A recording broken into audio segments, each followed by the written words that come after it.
A partir da primeira quincena de xaneiro, 19 establecementos hostaleiros de Cambados van deixar de depositar o lixo orgánico nos colectores convencionais. Cada un deses locais vai recibir un contedor individual como este para depositar só biorresiduos. O novo sistema de recollida porta a porta, dinde no Concello, vai permitir mellorar a xestión dos refugallos. Son residuos que deixan de ir no lixo común e pasan a ir a un sistema de compostaxe, entregaránse en un centro autorizado de xestión que o transformará en compost.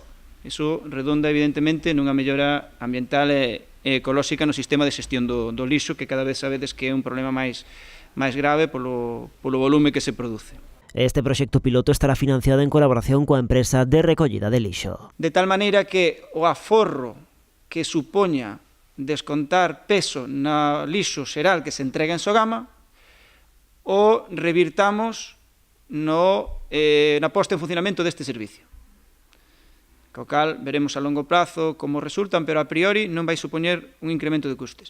E incluso creemos que a longo prazo pode supoñer unha disminución de custes pola valorización que pode ter este residuo e o aforro que supón a entrega en Sogama. Os restauradores recibirán un colector individual que a empresa responsable do lixo encargarase de manter limpo. Terán á súa disposición un servizo de recollida propio de luns a sábado. Ademais, cada un dos establecementos adheridos poderá facerse cun selo de calidade. Que indique que este centro xestiona os seus residuos de maneira sostible, que é tamén un marchamo de calidade que nos tempos nos que vivimos todos estes selos, estas distincións van favorecer o bo funcionamento dos locais no que a clientela se refire, non? O proxecto irá acompañado dunha formación individual a cada un dos locais participantes impartida por un mestre composteiro.